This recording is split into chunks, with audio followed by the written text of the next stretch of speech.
the son of Noah, whose descendants lived in the Middle East. Evewo is the original language of the Sahrawi. The oral language is not lost, just hidden from modern speakers, so these people claim. And they present a video created by an independent scholar and biblical teacher, Seyram Adzanku. He's probably some African. We were impressed with her knowledge and understanding of the Uve'o oral language. We too have done our study. Okay, this is a bad sentence, right? It's all muddled up. We too have done our study. Okay, we too, supposed to be, have done our study into the Uve'o language and feel confident that biblical teacher Seyram Adzanku did such a great job. Why reinvent the wheel per se? To say, right? Okay, so you have to do research on this person, yeah, to see what they're all about, to see if they're actually correct in all they claim, or they are totally fabricating things. So we could have a look at this video if it runs. Oh yeah, okay, but it's probably not too sure. Can you get a copy strike for Greetings. Welcome to our lesson on the ancient Hebrew Eve pictographs. My name is Seyram Adzanku. I am from the Eve tribe, and as you know, the Eve, also known as Ewe, E-W-E, are a tribe. They're a Hebraic tribe that are mainly found in southeastern Ghana. They are the major ethnic group in Togo. They're also found in Benin and southwestern Nigeria. In addition to being scattered abroad due to the various slave trades and the various exiles and invasions, and you know the history. So yes, they also constitute a big part of the Hebraic diaspora. So today we are going to look at the ancient Hebrew pictographs in the Ewe language and what they mean in the Ewe language. So here we have a table on the And just on this note, people who deny, especially Jews, etc., that Jesus was the Messiah, etc., etc., those who say he never existed, here is the pictographs, okay? Because before the languages, they had these pictographs, representations of related objects or animals, houses, tools, etc. So here you have Aleph, ox, strength, leader. Aleta, sheep, head. Yeah, according to this translation of this particular language, this lady is claiming to know, right? Or know all about. Then you have bet or bait. Here's got you eat, bet, etc., etc. for a shelter. Gimel, farmer's staff, etc. Right? So it had. You have to look at Dutch Uncle John's video on it. Okay.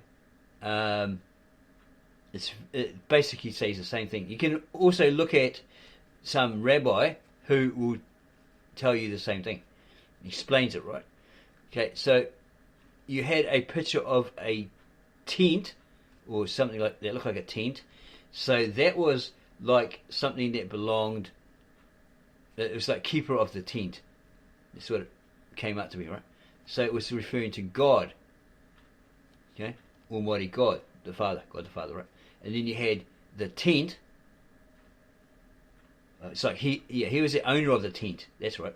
And the second one was the keeper of the tent, the protector of it, the possessor of it, etc., which points to Yeshua Mashiach, or the Son of God, Jesus the Christ. Okay, and so forth. Okay? So it's all explained first through these pictographs. So the verse, Genesis 1 verse 1, etc., in relation to these pictographs, when they're translated into the nearest English, when they're defined, actually says about a prophecy. It talks about a prophecy where the Son of God, or Jesus the Christ as you know him, would by his own hand, or willingly, die upon a cross, okay, for mankind. Okay? Those aren't the exact words, but as we suggested, go on YouTube and find Dutch Uncle John's explanation of these pictographs, or a Jewish rabbi or teacher that will explain it to you. But it's pretty much what we've just told you. Okay, so we're going to move on. You can watch this video in your own time. We could probably we'll leave a link to it under our video, so you can read this and have a look at that video yourself. So here is a man, probably a rabbi, a Jewish rabbi, Avraham Shemile Adler, who has an audio podcast on that. But first we're going to go to Genesis 9:12 to clear everything up.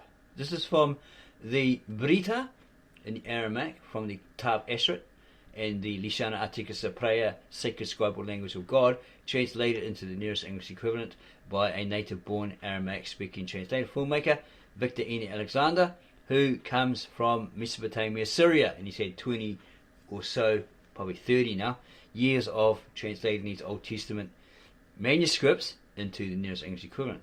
These apparently were the original manuscripts, hand-copied by scribes and monks in Ur-Hai, in Edessa, now known as modern Turkey, around 800 to 900 BCE, which he somehow obtained, maybe through the high priest, that said you're translating from the wrong text, the Eastern Syriac, Peshitta, etc., and gave him, or he bought a copy of the Bible format of these original manuscripts, and then used a method to translate all the Tav Asheri or Asheret Old Testament manuscripts in the ancient, very old Aramaic, and also the Galilean Aramaic New Testament texts into the nearest English equivalent without the common prejudice, bias, twisting it, etc., etc. So it reads, where are we? This is a genealogy, or the descendant list of Noah. Okay, so where's Noah's sons here when they came out of the ark? Okay. Verse 18 of Genesis 9. Yeah, not Genesis 9:18. And the sons of Noah that left the ark were Shem, Ham, because this K is silent.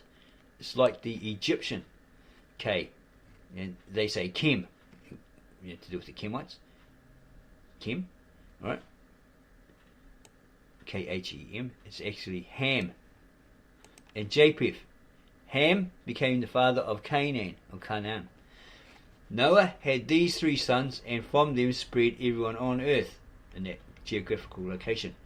Okay, but probably eventually they went to way down under to Australia, New Zealand, the Pacific Islands, and so forth, and other countries. So we'll have a look at the footnote. Is there a footnote here? Okay, indication. Literal Aramaic idiomatic construction. My standing between me and over the earth. So it's talking about, in this era, okay, the geographical location in the Near East. That land. Not yet the whole world. Okay?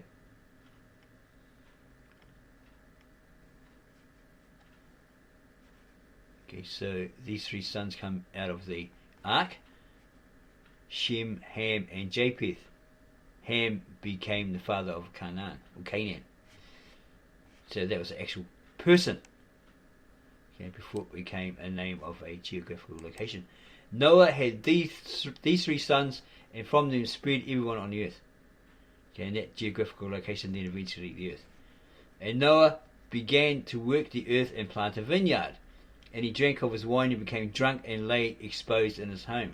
So he got wasted and then went in and stripped off and just slept on the ground, like you do sometimes when you're drunk. You've ever been extra drunk, over drunk, and you sleep on someone's lawn and you wake up and dogs licking your face and you're all wet. You're like, whoa, what happened there? At least you have your clothes on. Okay. But Noah there was naked, right? Fully exposed. And Ham, the father of Canaan, this is Noah's son, and that's his son, right? The descendant, grandson of Noah, right? Saw the nakedness of his father. Ham saw the nakedness of Noah. He was in the nutty, and you could see his block and tackle, and showed him, or his meat and 2 veg, and showed him to his 2 brothers, Shem and Japheth. They must have been outside somewhere, right? And they took a cloak and threw it over both their shoulders and walked back. The story. Yeah, and they said, "Cursed be Canaan," to perform services for his brothers. Okay.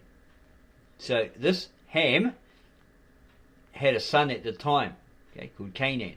So it was a Noahic curse. It's not a godly curse, okay, put upon the son of Ham.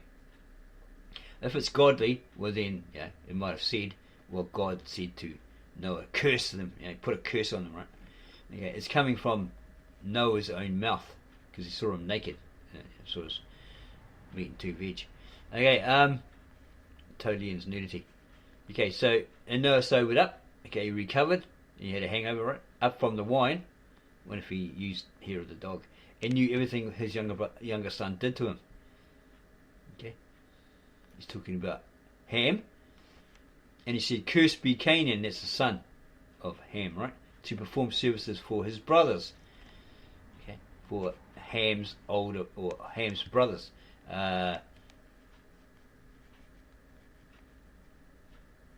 Japheth and Shem. Okay, so those who say that they were African, etc., and their descendants of Shem are actually wrong. You're possibly descendants of Cam. We'll get to that. If you're Kemites, etc., etc., or Kemites. Okay, so he sobered up from his wine, and Noah's line lived after the flood 350 years. So it's not saying that Noah lived 350 years longer, okay? Because down here it says he was 650 years, and then it ended.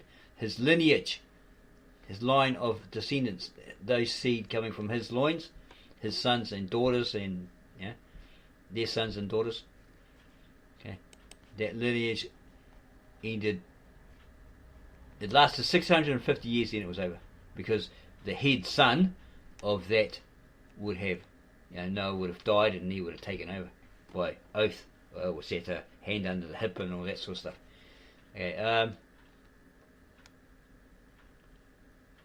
Genesis 10, and these are the birth records of the children of Noah, Shem, Ham, and Japheth, to whom was born children after the flood.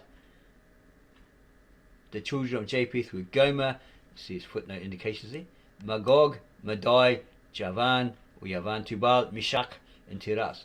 And the children of Gomer were Ashkenaz, Rephath, and Togarmah. So these are the Ashkenazis, right? That European Jews. And the children of Javan were Elisha, Tarshish, and Kittim. These are also cities named after them, and Rodanim. And from these separated those that became the isle of the nations in their language, according to their culture and among their own people. And the children of Ham were Cush, Mizraim, footnote indicated there, Put, and Canaan. And the children of Cush, see there, were Sheba, Havilah, Sabta, Ra'amah, and Sabteka. And the sons of Ra'amah were Sheba and Daran. Okay, note the C there. Because that is the original Cush, or Cushites, of that Mesopotamian region. And to Cush was born Nimrod, and this Victor N. Alexander, apparently, this translator, is a descendant of that great Nimrod. He has a grandfather, maybe a father, that has that name, so it was given it to him, passed down to him. There are people who doubt that we've come across. Well, you'd have to take it up with him. And to Cush was born Nimrod, who began to be a giant of the earth. He was a lion-hearted giant, etc., etc.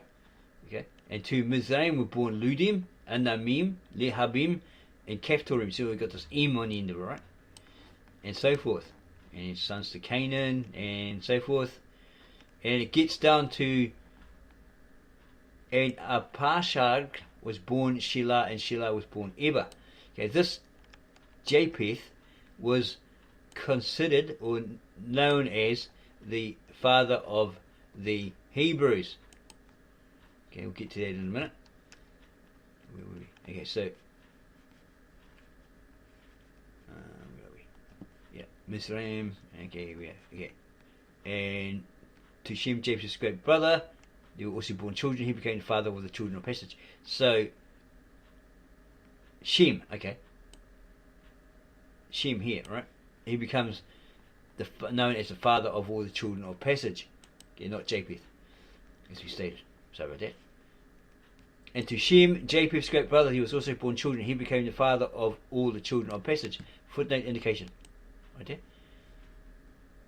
The children of Shem were the Elamites, the Asherai, that's the Assyrians, okay, the Arpachshadai, the Lotians, and the Aramaeans, those who spoke the language of their forefather Aram, i.e. the Aramaic. And the children of Aram were Uz, Hul, Gether, and Mash, or Mash. And to Arpachshad was born Shelah, and to Shelah was born Eber, okay, or Eber, footnote indicator. And to Eber were born two sons. The name of the first one was Peleg, because during his age the land was divided, and the name of his brother was Joktan, etc., etc. All the way down to, okay, we'll have a look at the footnotes first. Okay, so here is from verse 10 to 1, literal Aramaic name Germans. These are what these descendants became. Okay, the Germans. Let's have a look at 10:21 again. 10:21. Okay, 10:21. The children of Canaan, supposed to be Ham, sorry. Each according to their tribes, their languages, and their people. It's translated as a mistake in translating, copying, right? Whatever.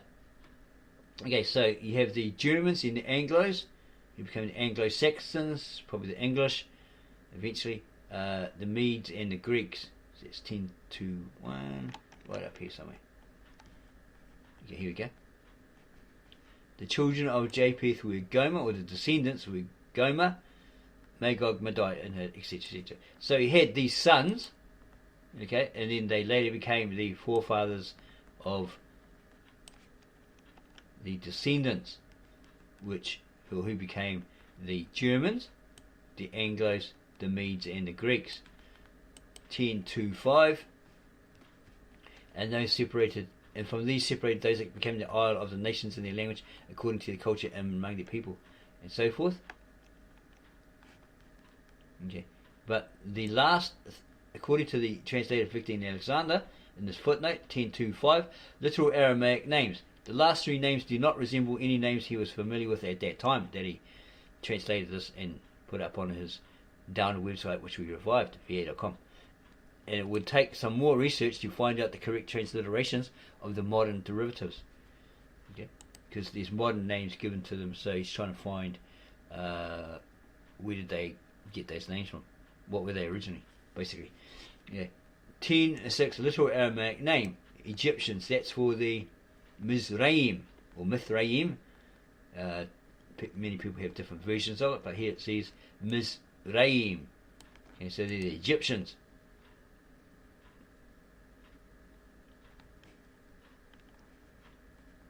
Ten. So we got 10. And he was the head of his kingdom. This is Nimrod.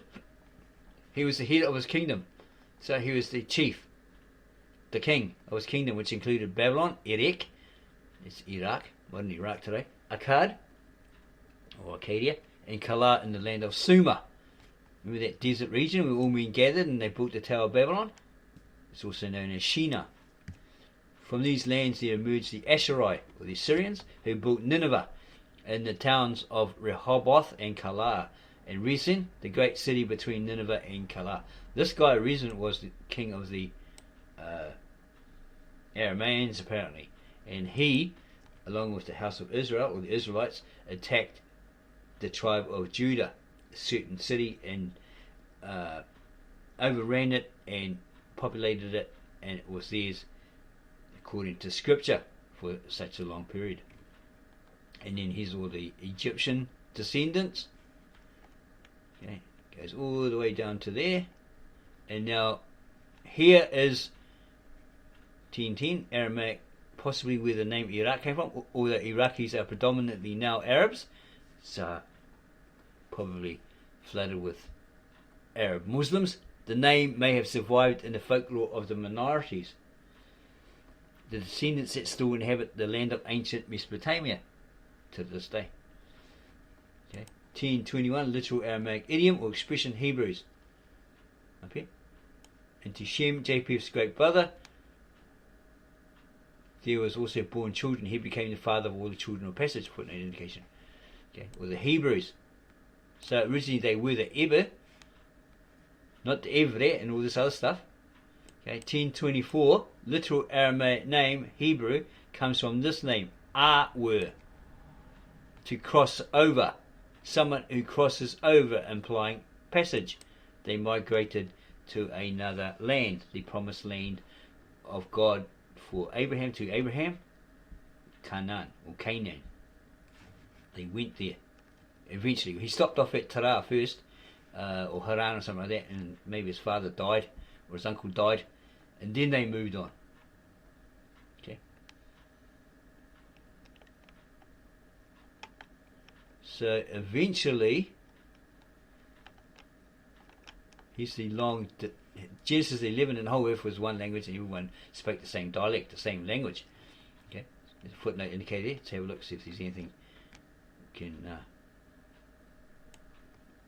take. Idiomatic construction, literal Aramaic idiomatic construction, and all the earth was one tongue and spoke one. They spoke one language. Okay. And as it was that they came from the east, they found an empty spot in the land of Sumer or Shinar, and they settled there.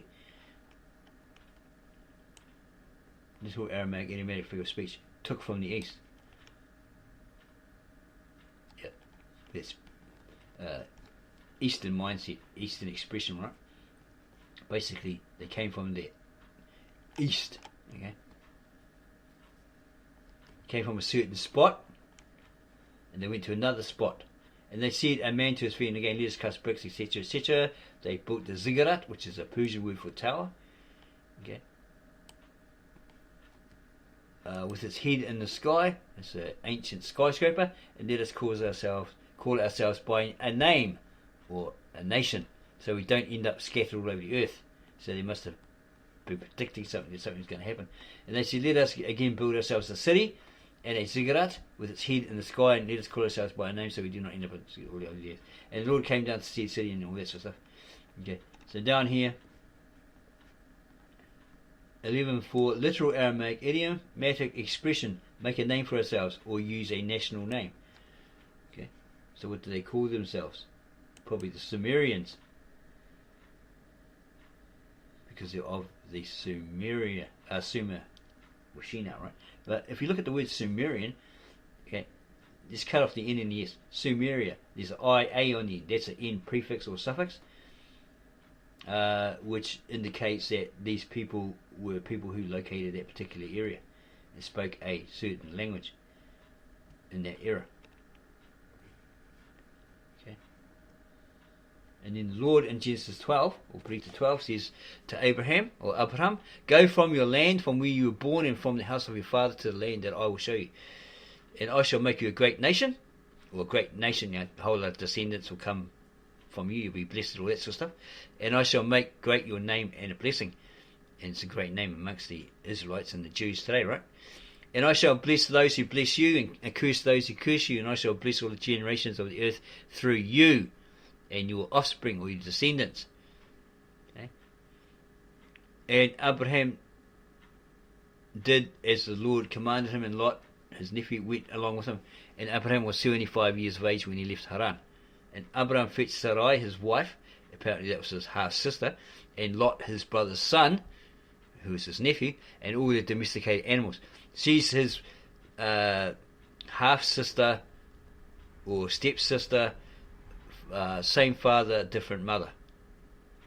Abraham fetched Sarai his wife and Lot his brother's son and all the domesticated animals that they had raised, rams, lambs, sheep, etc., and the offspring they had produced in Haran. Oh, don't forget the goats. Okay, so where's Haran? 12:5:1.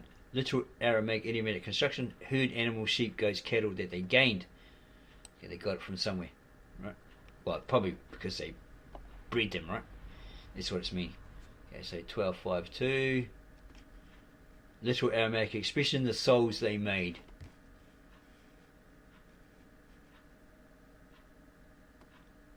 12:5:2. Okay, so that's basically these animals that they'd raised, they're bred, right? The younger animals, the descendants of these animals that they'd raised. Okay, they turn them as souls because they're actually living. Okay? Anything that's living is a soul. Doesn't have an everlasting soul or that sort of stuff. As far as we know, maybe we don't know. We're not God. Okay, but they're living. Okay. If they weren't alive, they would be inanimate souls. So if they're given life, they're animate souls. They're living, right? As man, the first man was Adam and Eve, human, spiritual man. Okay, 12:17, literal Aramaic idiomatic construction. And there struck the Lord the Pharaoh with the strike. So they talk about Egypt. Okay. Because of what Abraham did. He said, "Oh, my wife's really pretty. They're probably going to kill me and take her anyway, so I'll lie." To a white lie, little fib, right?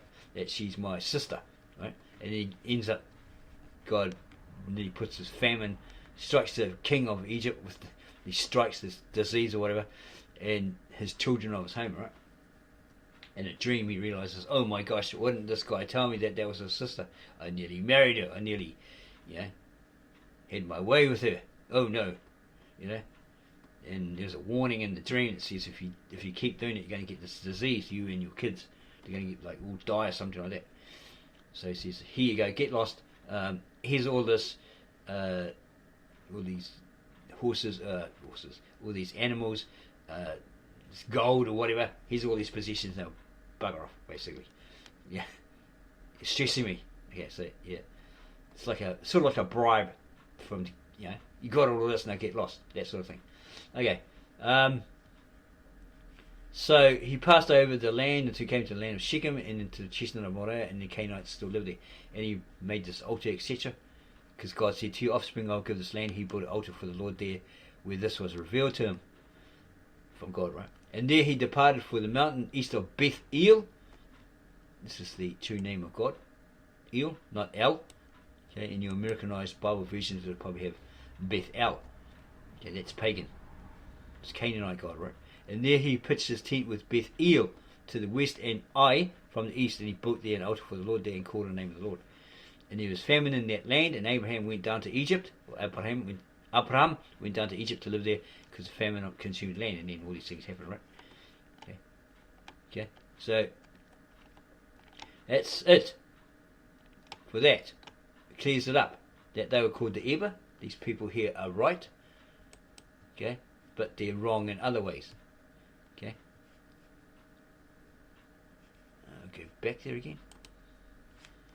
Okay, because these people were known as the Eber or the Awer. Eber was like their forefather, by the looks of it, and they were known as the Awer or the Hebrews because they crossed over.